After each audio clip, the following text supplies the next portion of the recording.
The assignment came through on a Tuesday, which was the most ordinary thing about it. I was sitting in the staging bay on Kepler Station Bravo, eating a meal that claimed to be beef stew and mostly tasted like salt dissolved in regret, when Commander Hargrove dropped the reassignment slip on my tray without ceremony.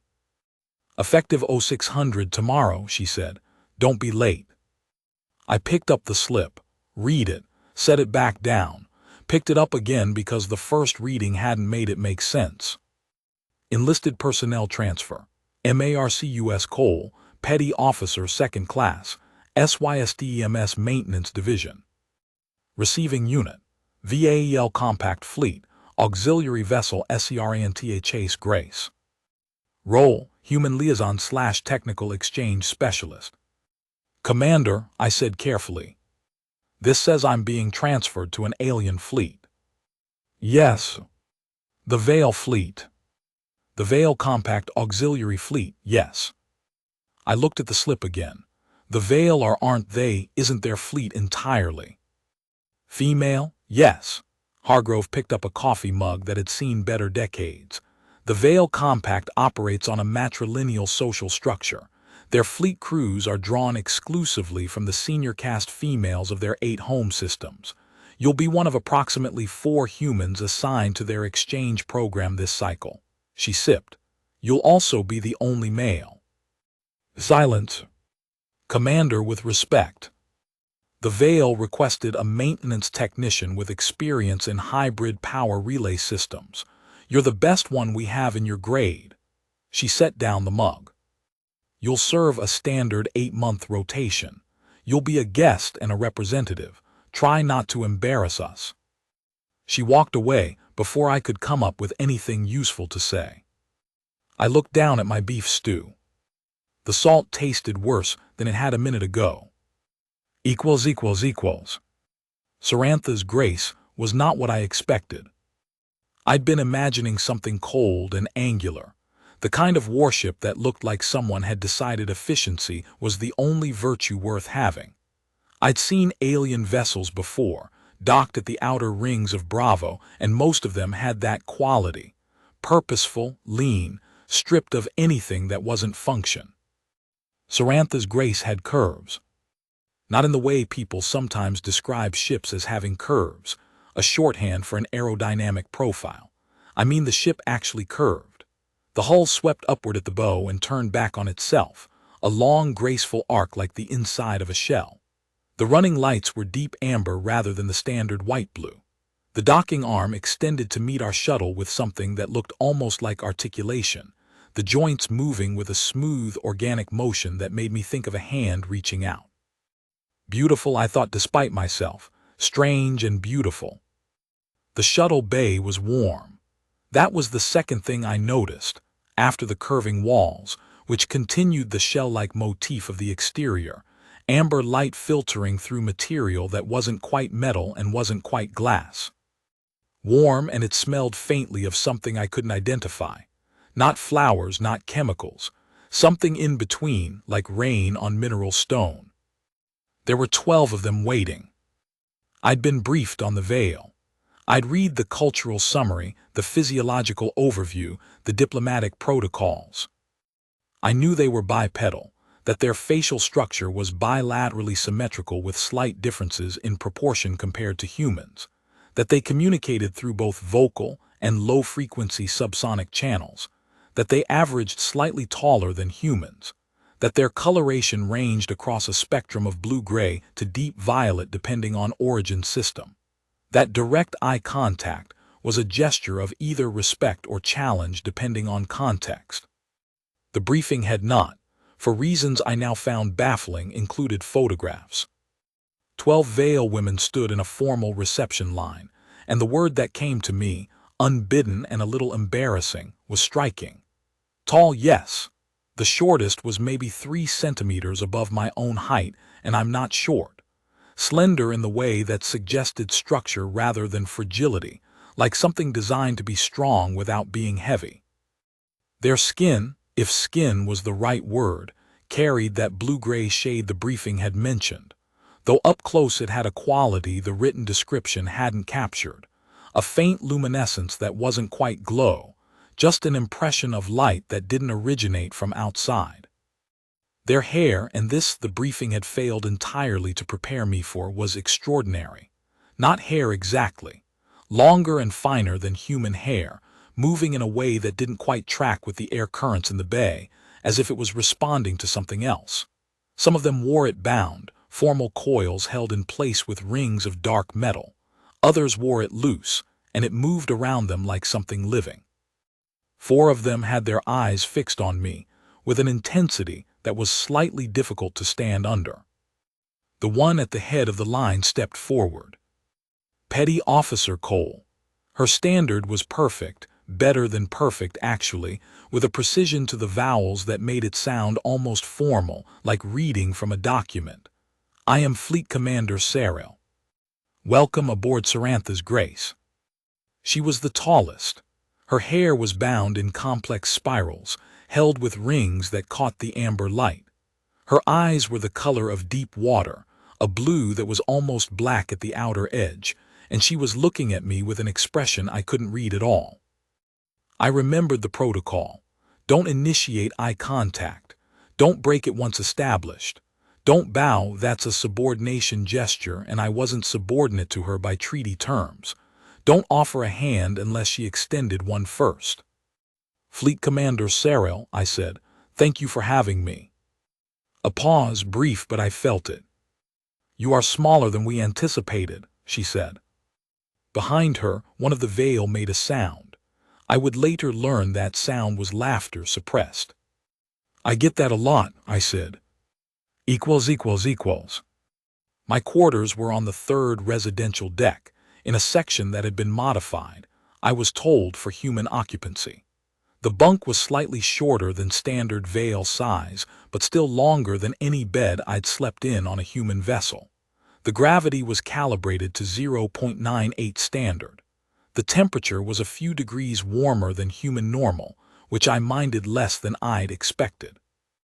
There was a small window, port, technically, but the veil word for it translated closer to eye, that looked out on the star field currently sliding past as the fleet maintained its patrol arc.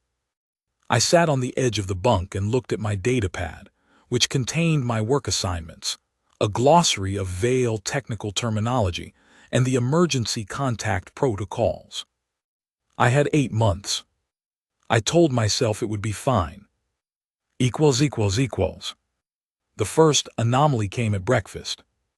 The veil ate in a common hall, the Tevril, which translated roughly as shared breath place, a name that implied something about their social relationship to mealtimes that I hadn't fully processed yet. I arrived at the time specified in my schedule, found the hall about a third occupied, got my tray. The nutrition department had flagged my dietary requirements, and the food was recognizably human-adjacent, which I appreciated, and sat at the smaller auxiliary table that had been designated for my use. I ate. I became aware gradually that I was being watched. Not in a threatening way, not even after a moment's assessment in a particularly subtle way. 3 veil at the nearest main table had turned in their seats to face my direction. They weren't speaking to each other. They were just watching. I looked up, made brief eye contact with one of them, which I immediately remembered was either respect or challenge depending on context, and which I had no idea how to calibrate for a mealtime observation situation. She tilted her head. I tilted mine back slightly on instinct. She said something to the veil next to her. The other one looked over. Now 2 of them were observing me with tilted heads. I went back to eating. The sensation of being watched did not diminish. Equals. I met my direct supervisor on the 2nd day. Engineer Prime Valith will do, she said, in a tone that suggested the full title was more formality than preference. Ran the power relay systems I'd been assigned to assist with. She was shorter than the fleet commander and most of the crew, with the darker violet coloration that the briefing had associated with the Threen home system. Her hair was cut short by Vale standards, practical close-cropped coils, and she had a manner that I recognized immediately. The focused efficiency of someone who cared more about the work than about social navigation. We understood each other immediately on that level.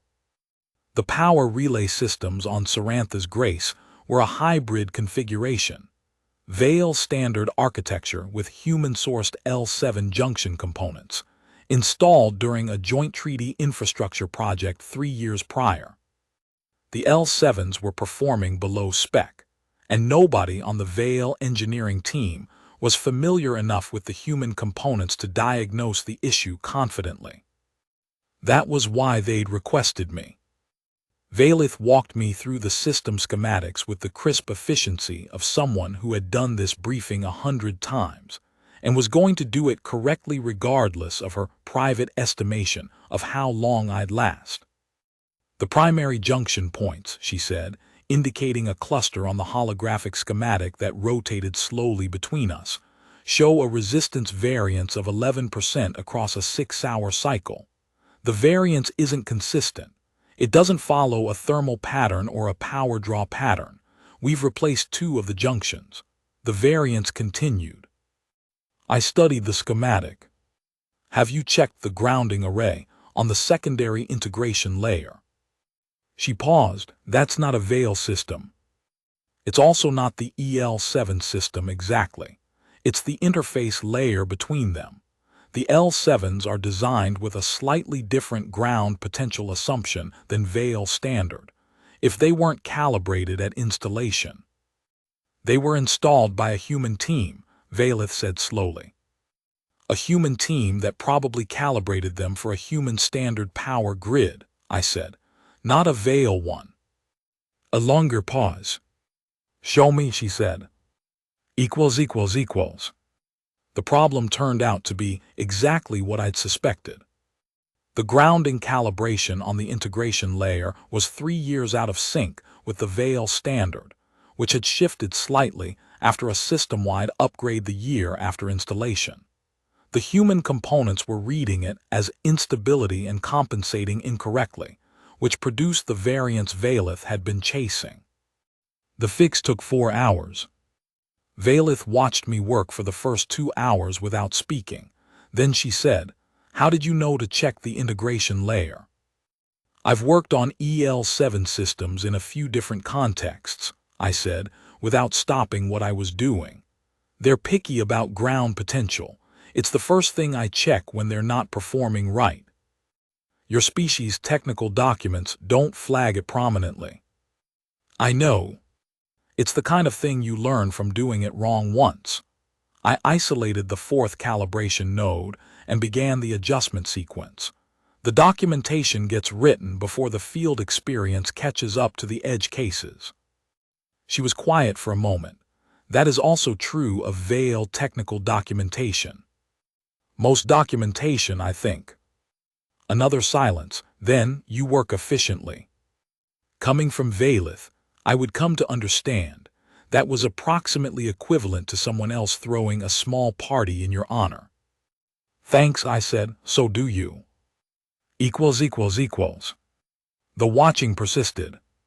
I noticed it in patterns, which was the kind of thing that happened when you were a maintenance technician by training. You noticed patterns because patterns usually meant something. Pattern 1, common spaces. The TVRL, the corridor intersections, the observation deck. Whenever I appeared in a shared space, there was a period, usually 30 to 40 seconds, during which the ambient conversational level dropped slightly, and then resumed. During that period, I was being looked at. Pattern 2, proximity migration. Crew members who were not engaged in tasks with me would, over the course of a shared space interaction, tend to drift slightly closer than they'd started. Not aggressively, not even as far as I could tell consciously, but the drift was consistent. Pattern 3, questions disguised as other things. These were the most interesting.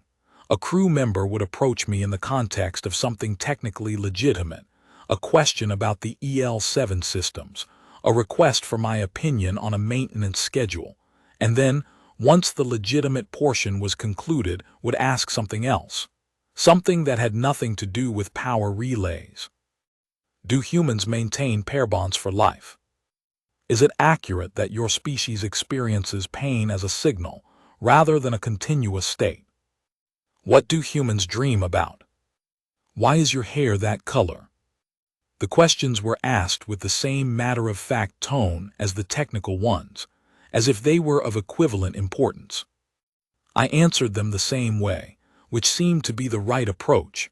The crew members who asked always appeared satisfied by direct answers and departed without awkwardness. But the questions kept coming. Equals. On the 11th day, I found out what was causing it. The source was Ensign Thurell, who was 22 by Vale age reckoning, which corresponded to something like 31 in standard years, the Vale aging calendar being calibrated differently, and who had, I had noticed, asked more questions than anyone else. She asked them with a researcher's systematic quality, as if she was working through a list. We were in the secondary maintenance corridor, where I was running a routine diagnostic on a conduit junction, when she appeared at my elbow with a datapad. "Petty Officer Cole," she said. "Thurell," I said, "what's on the pad?" She showed me. It was a research document, Vale script across the top which I couldn't read, but below it was a heading in standard, Preliminary Observations, Human Male in Fleet Environment. I stared at it for a moment. "Is this," I said, "about me?" "Yes," Thurell said, without any apparent awareness that this might be a thing to be embarrassed about. "You are the first human male most of the crew has encountered in a sustained environment. The fleet commander approved a cultural study." I processed this. A cultural study. Of approximately 8 months' duration. She tilted her head. "You are aware you are being observed?" "I'd noticed some of it," I said, which was an understatement. "I apologize if the observation has been intrusive. We are attempting to be discreet." I thought about the 30-second conversation lulls, the proximity drift, the systematic questions about human dreaming habits.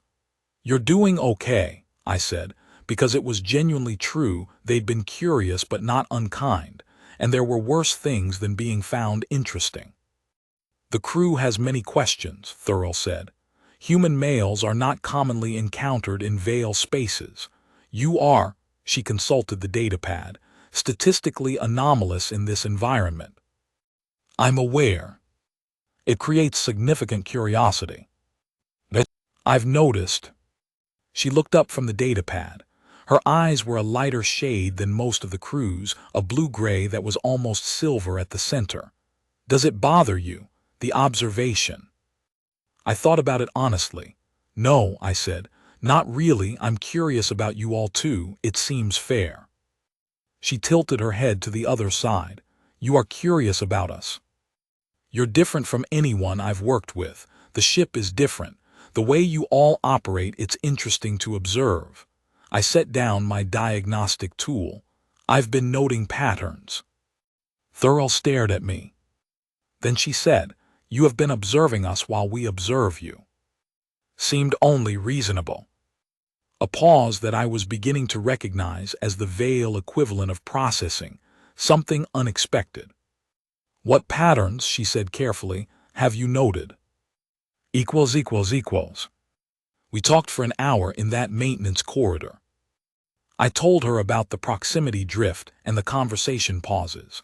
I told her about the question patterns, the way the crew seemed to be working through a common list, as if they distributed the inquiry among themselves to avoid duplication. I told her about the small things, the way the crew moved differently in spaces I occupied, a subtle orientation toward me even in peripheral attention, the way certain crew members had begun leaving me small items near my workstation. A food item I'd expressed approval of, a piece of Vale mineral craft that I'd admired. Thurell listened to all of this with increasing fascination. You have noted all of that, she said. I'm a maintenance technician. I notice when systems behave differently than their baseline. We did not anticipate that you would observe us in return. Did you think I wouldn't? She considered this. We thought humans were less observationally attuned to social data. The literature suggests your species relies more heavily on direct verbal communication. We do, I said, but that doesn't mean we're not paying attention. She wrote something on her datapad. This is a significant data point, she said, with the tone of someone adding a chapter to a thesis. I found to my own mild surprise that I was smiling, happy to help your research. She looked up from the pad. Something shifted in her expression. Not quite a smile, veil, facial musculature didn't map onto human expressions precisely, but something in that direction. A softening at the outer corners of the eyes. You are not what we expected, she said. What did you expect? A pause, honestly, something more. She seemed to search for the word. Uncomfortable. With being the only man on a ship full of alien women. Yes. I thought about it. I said, the first few days were a little strange, but mostly you've all been decent to me. I paused, and the work is interesting. She wrote something else. The work is interesting, she repeated, as if documenting it. I really like power relay systems, I said. Is that going in the file? Yes, she said entirely seriously. Equals. Fleet Commander Sarah called me to her command office on the 14th day. It was the first time I'd been in there. The office occupied the forward section of the command deck, a wide curved space that matched the shell architecture of the rest of the ship, with a viewport that looked directly ahead into the star field. She was standing at the viewport when I arrived, and she turned when I came in slowly, with that composed deliberateness she had in every movement. Petty Officer Cole, sit. There was a chair clearly intended for me, slightly lower than the Veil chairs, positioned across from her desk. I sat. She sat across from me, and studied me for a moment without speaking. I waited. Ensign Thurell has informed me, she said finally, that you are aware of the research study. Yes, Fleet Commander. And that you are conducting a parallel observation. I wouldn't call it, I started, then reconsidered. I've been paying attention, yes. She also reports that your observations are detailed and accurate. A pause, more so than she anticipated. I didn't know if that was a compliment or a note of concern, so I stayed neutral. I wasn't trying to undermine anything. I was just noticing. I know. She turned to look out the viewport briefly, then back. Tell me what you have observed about me. That was unexpected enough that I took a second before answering. You give your crew more latitude than the command structure technically requires, I said. You allow decisions to be made at a lower level than most human commanders would. You watch your crew in common spaces, not assessing them for errors, just watching. You care about them. A pause. The ship is named for someone, Sarantha. I don't know who that was, but the way the crew says the name when they say it at all, I think she mattered to you. Silence. It was a different silence than the others I'd encountered on this ship. Deeper. Something in it that I couldn't read. Sarantha was my grandmother, Sarah said quietly. She was also a fleet commander. She died in the 7th Compact War, holding a position that allowed 3 other vessels to withdraw. I'm sorry, I said. She looked at me directly, that intense water-dark gaze. You said that as if you meant it. I do mean it. Another pause, then she said, what did you observe about yourself in this context? That was a harder question. I thought about it honestly. I've been more comfortable here than I expected, I said. I thought being the anomaly, the one who doesn't fit the normal pattern, I thought that would be harder to sit with. But mostly it's just been interesting. I paused. People treating you like you're worth studying isn't actually a bad thing, even when it's strange. Sarah regarded me. Your engineer prime, she said, has indicated that the EL7 calibration issue had been affecting fleet efficiency for 8 months. She estimates that your identification of the problem in 2 days represents significant value to this vessel. It was a pretty clear problem once I knew where to look. She also indicates that you work with unusual patience, that you explain your reasoning as you work rather than simply completing tasks. I find it's easier to maintain systems when the people around them understand what I'm doing. Then they can tell me if something changes. Sarah tilted her head, a gesture I'd seen the crew use but hadn't seen from her before. You think about the long term. 8 months, I said. After I'm gone, your crew needs to be able to handle the EL7 components without me, so I teach as I go. A long pause. Marcus Cole, she said, the first time she'd used my given name. I believe this assignment will be more productive than anticipated. She said it in the measured tone of someone who chose their words carefully, but something in the way she said it made me think she meant something broader than the EL7 systems. I hope so, I said. Equals. The curiosity didn't diminish over the following weeks. If anything, it organized. Thurl's research evolved from scattered observation into something more structured. She began requesting scheduled conversations, which I agreed to, and which became one of the more unexpectedly enjoyable parts of my week. She had a genuine researcher's mind, rigorous, always pushing toward the next question, genuinely delighted when an answer was surprising. I started looking forward to Tuesday afternoons, which was when she'd appear at whatever workstation I was at with her datapad and a list of new inquiries. The crew's questions became less covert. People stopped pretending to need technical assistance as a pretext and simply asked directly. I appreciated the honesty. A senior weapons officer named Steven, who had the deep violet coloring of the Threne system like Valeth, started joining me in the Tevril on a semi-regular basis, not to ask questions, just to eat in proximity. She didn't talk much. Neither did I during meals. It worked. A navigation specialist named Lyarth asked me to explain human mathematics. We spent 3 evenings working through it, and she spent an equal portion of those evenings explaining the navigational calculus the Veil used, which was built on a different foundational set of assumptions than human math, and produced results that were occasionally at odds with what I'd been taught, and occasionally simply more elegant. I found myself thinking about it during maintenance work. Valeth, who did not believe in sentiment as a concept, started asking my opinion on things outside the technical scope of my assignment. She would present a systems engineering problem, get my input, and then, almost as an afterthought, ask something like, do you think the human approach to redundancy is conservative or pragmatic? And listen to the answer with genuine interest. I was being integrated, I realized. Not formally, not through any protocol, just through the daily accumulation of shared space and shared work and the answering of questions, which was producing, slowly, incrementally, something that felt like belonging. It was strange. It was also, I could not pretend otherwise, good. At the 6-week mark, something happened that I hadn't anticipated.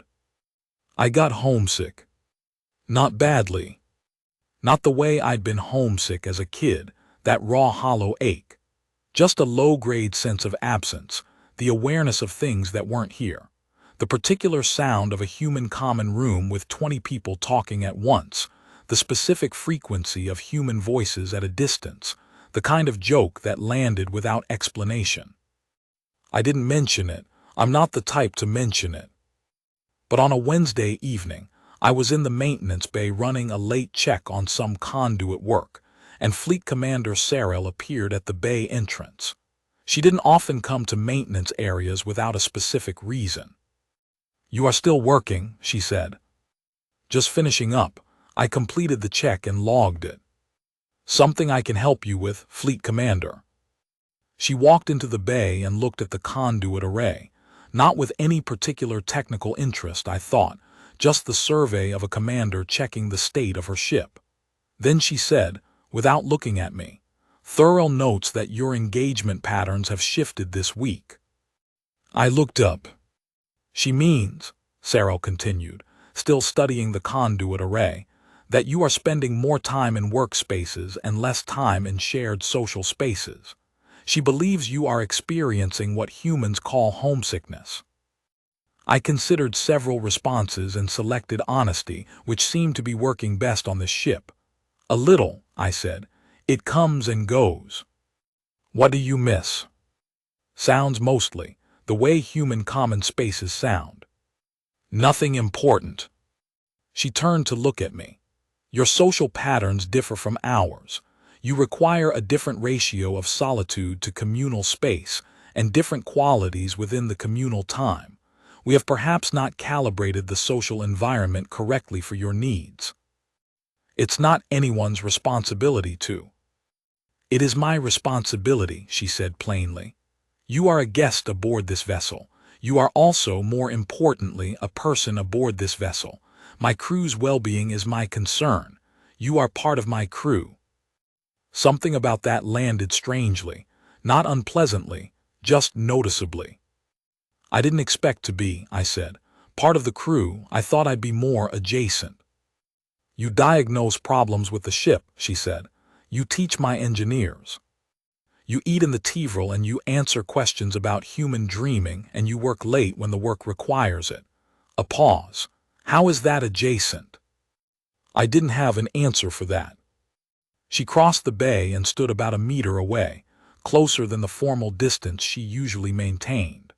Up close, I could see that quality of the veil skin more clearly, that faint luminescence, like there was a light source inside her that had nothing to do with the bay's amber fixtures. "If you could hear one thing from home," she said, "what would it be?" The question caught me off guard. That's a strange question. "I am trying to understand what you need. Humor me." I thought about it. "My brother plays guitar," I said finally. "Not professionally, he just plays in the evenings." "I'd like to hear that." She was quiet for a moment. "Describe the sound." "Acoustic, old-style six-string. He plays these simple patterns, nothing complicated, just chord progressions." I paused. "He's not technically impressive, but it sounds like home." She said nothing, but she stayed there for a minute, and the silence she occupied was the comfortable kind. "Tomorrow," she said, "Lyarth has offered to play the Vithra during the evening watch. It is not human music, but it is a stringed instrument and she plays simply." A pause. "I thought you might wish to know." She walked out of the maintenance bay. I stood there for a moment. I thought about what it took to notice that someone was struggling and to do something small and specific about it. Not a grand gesture. Just, "There is a thing you said you miss. Here is a near approximation of it. No acknowledgement required." It was the kind of thing my mother would have done. I went back to the conduit check, and the low-grade hollow feeling was a little bit lighter than it had been before. Lyarth's Vithra was a 5-stringed instrument that looked something like a lap harp and something like a dulcimer and not quite like either. The sound it made was not guitar. It wasn't trying to be guitar. But it had the same quality of simplicity, chords held and resolved, a pattern that repeated with small variations, something in the rhythm of it that registered in whatever part of the brain responded to the sound of a person simply playing because they wanted to. Several crew members were in the observation deck when Lyarth played. I sat at the outer edge and listened. Sivan, beside me in her usual silence, said nothing. Thurl had her datapad but didn't write anything on it. Sarah was across the room. She didn't look at me, but I noticed when she arrived, and I thought, though I wasn't certain, that she noticed when I settled, and something in the line of her shoulders released slightly. It was a small thing. The weeks after that were full of small things. 2 months in, Valeth showed up at my bunkroom door at 200 station time. I opened the door, took in the controlled urgency in her expression, and said, "What happened?" "Primary relay coupling on junction 7, she said. "It's not a power spike. The readings don't match any failure pattern I can diagnose. I need your eyes on it." I was dressed in 45 seconds. Junction 7 was in the deep engineering section, down 3 access ladders and through 2 pressure doors. By the time we got there, the reading was worse, a fluctuation that was moving in a pattern I'd never seen before. I pulled the access panel, looked at the junction internals, then looked at them more carefully. "Valith," I said, "when was this junction last cleaned?" A pause. "Cleaned. The contacts, the physical contact surfaces between the EL7 component and the Veil standard fitting." She didn't answer immediately.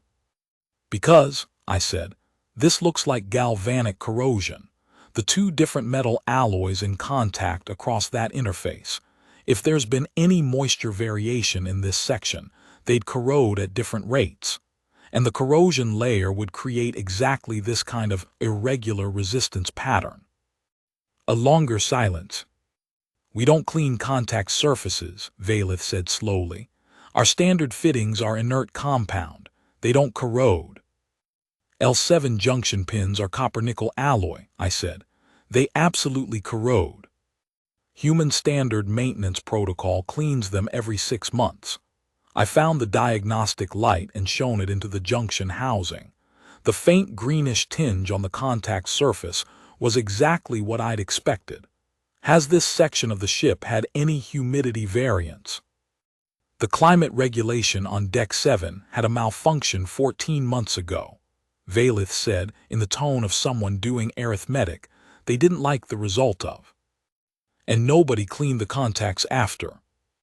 Nobody knew to. I found the cleaning kit in my belt pack. I'd started carrying 1 month ago after the first calibration discovery because I'd learned to trust my instincts about the L7 components. I began the cleaning process. It would take 20 minutes. Valith crouched next to me and watched. After a while she said, "This failure was building for 14 months. Probably.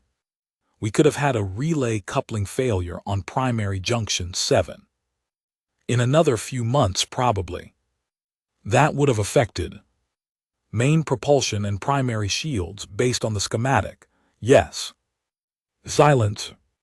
"Marcus," she said, the first time she'd used my given name. "Why does your species' technical documentation not prominently note that the contact surfaces require cleaning?" "I really don't know," I said honestly. "It should be in there. It's maintenance 101 for copper-nickel alloy contacts in a mixed atmosphere environment. When you return," she said, with a precision that made it clear she was thinking about the end of the 8 months, "this information will be lost to this ship again." I looked at her sideways. "Not if you train your engineers. That will take time." "I've got about 6 months left," I said. "That's enough time." She was quiet for a moment. Then, "I will arrange a formal technical knowledge transfer protocol." "I was thinking we could just start with me showing everyone who asks," I said. "Less administrative paperwork." Another pause. "That is also a valid approach." "I thought you'd prefer the formal protocol." "I do prefer the formal protocol, a beat. But I have noticed that your informal approach produces better retention in my crew than formal instruction sessions." I glanced at her. "You've been tracking retention." "I track everything," she said with complete sincerity. I went back to the contact cleaning. The junction surfaces were coming clear now, the corrosion layer coming off in thin greenish traces. "Valith," I said. "Yes." "You're not just trying to learn how to maintain the L7 components, are you?" A pause that went slightly longer than usual. "The treaty allows for knowledge exchange in both directions," she said carefully. "That's a yes." "It is a very precisely worded yes," she said. I smiled at the junction housing. "What are you trying to learn?" How your species thinks about maintenance, she said. Not just the technical information, the philosophy, the orientation, she paused. Vale engineering philosophy centers on building systems that do not require maintenance. We design for permanence. When something requires maintenance, it is considered a partial failure of the original design. Human engineering assumes everything will need maintenance, I said. So we design for access, for replaceability, for the assumption that something will break and someone will need to fix it. Yes, a pause. I have been studying which philosophy produces better outcomes in practice. Across the 8 months you will be here, I have been gathering data.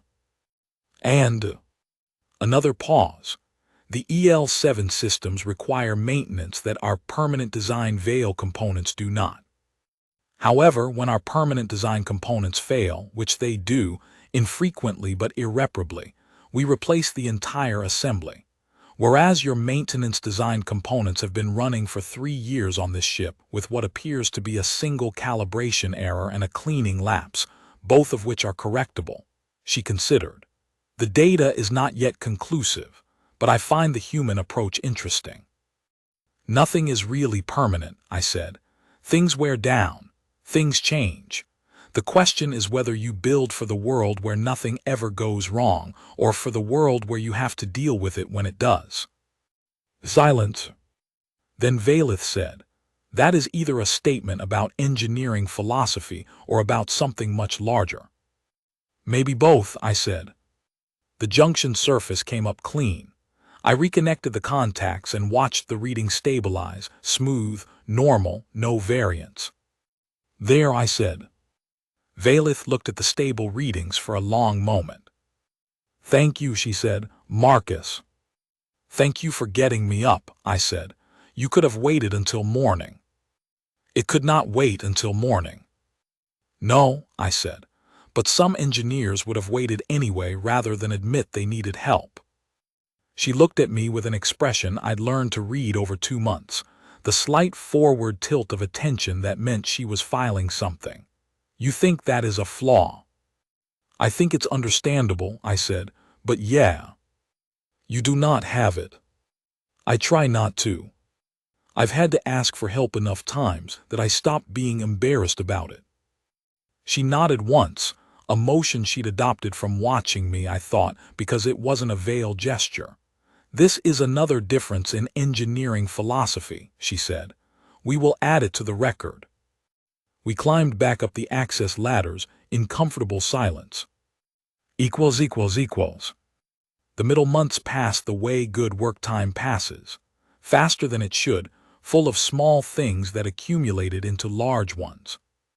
I taught contact surface maintenance to every engineer on the ship who would sit still long enough to learn it. I taught it again when people asked follow-up questions. I wrote up a supplementary maintenance guide for the L7 components, in standard with Veil translation that Thurl helped me with, and submitted it to Valeth for the ship's technical library. Valeth reviewed it with a thoroughness that took 4 days and produced 17 annotations, all of which were correct, and 3 of which identified errors I hadn't caught. I revised and resubmitted.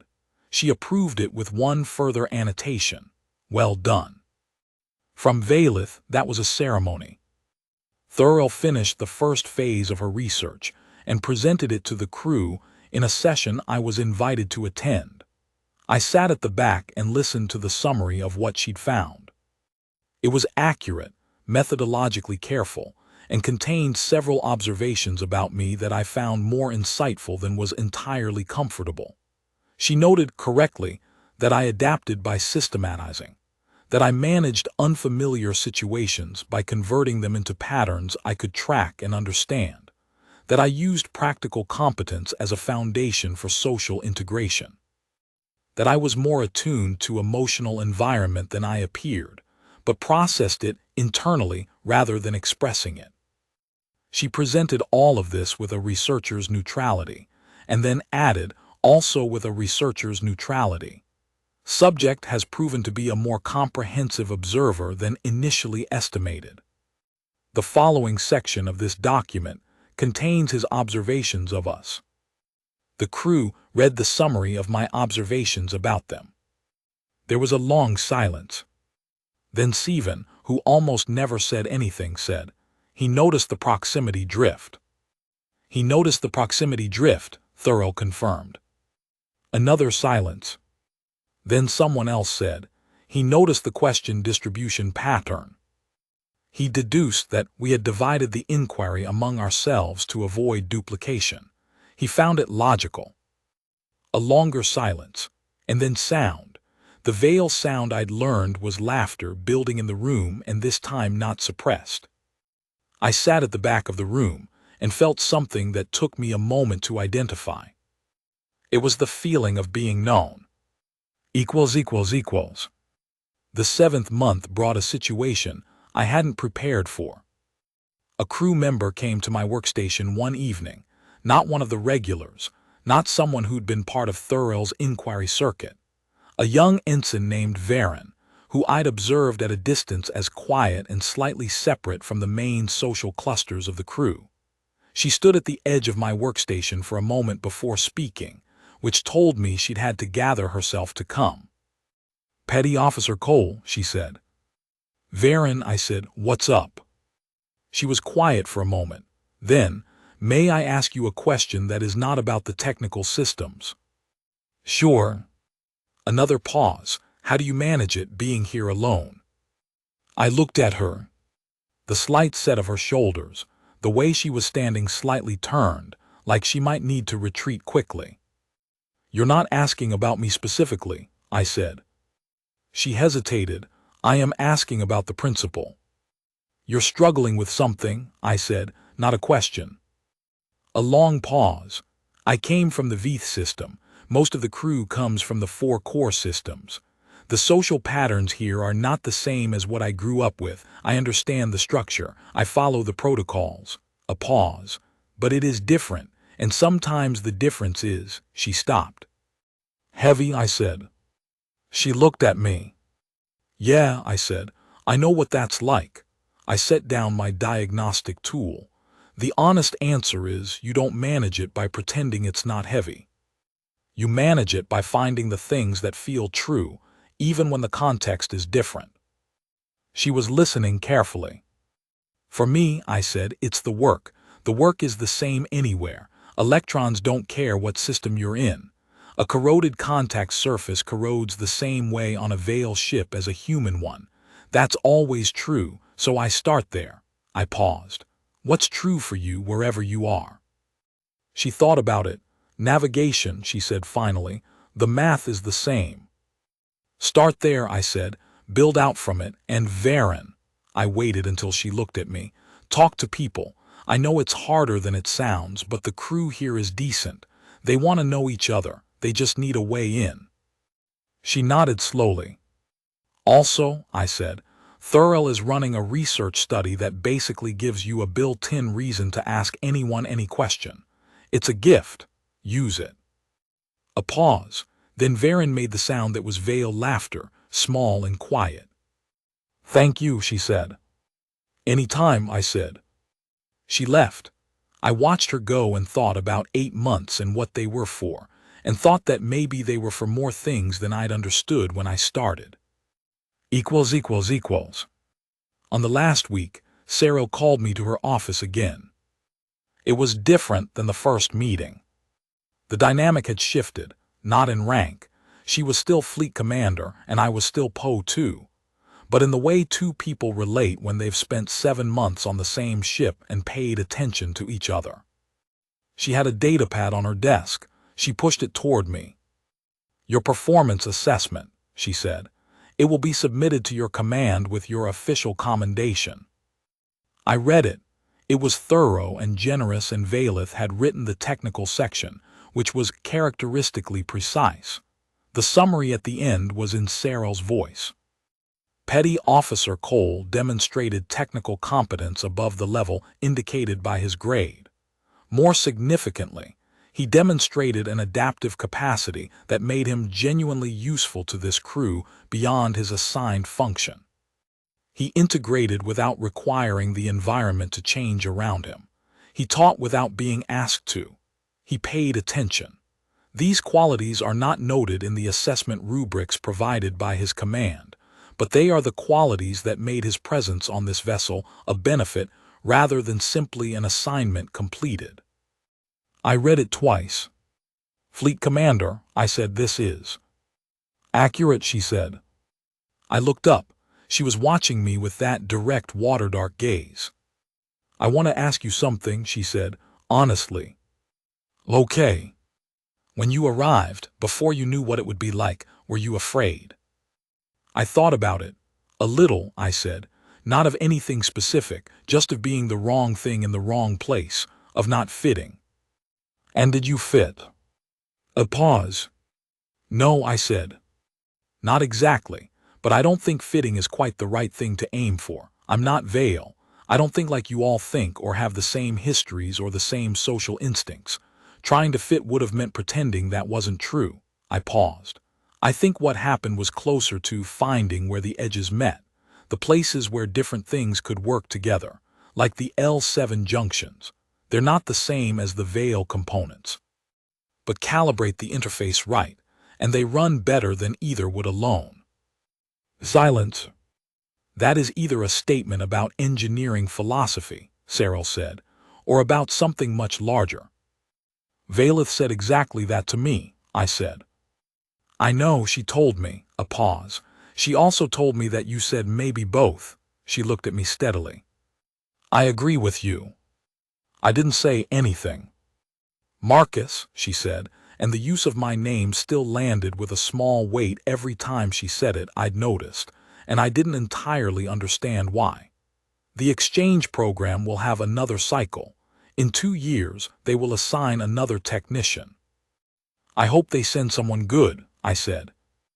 "I hope so as well." A pause. "I would also," she stopped, started again. "If the scheduling circumstances allowed, if it were possible, I would not object to it being you again." The room was quiet. The star field was moving past the viewport in its slow patrol arc.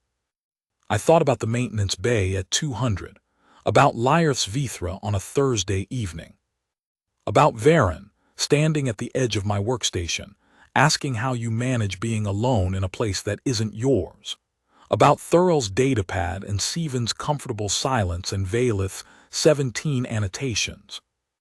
"I'll put in a preference request," I said. Something shifted in Cyril's expression. That quality I'd been slowly learning to read over 7 months, the Vale equivalent of something felt rather than managed. "Good," she said. Equals. The departure shuttle came on a Friday. The crew assembled in the shuttle bay with the same formal organization as my arrival, but the quality of it was different.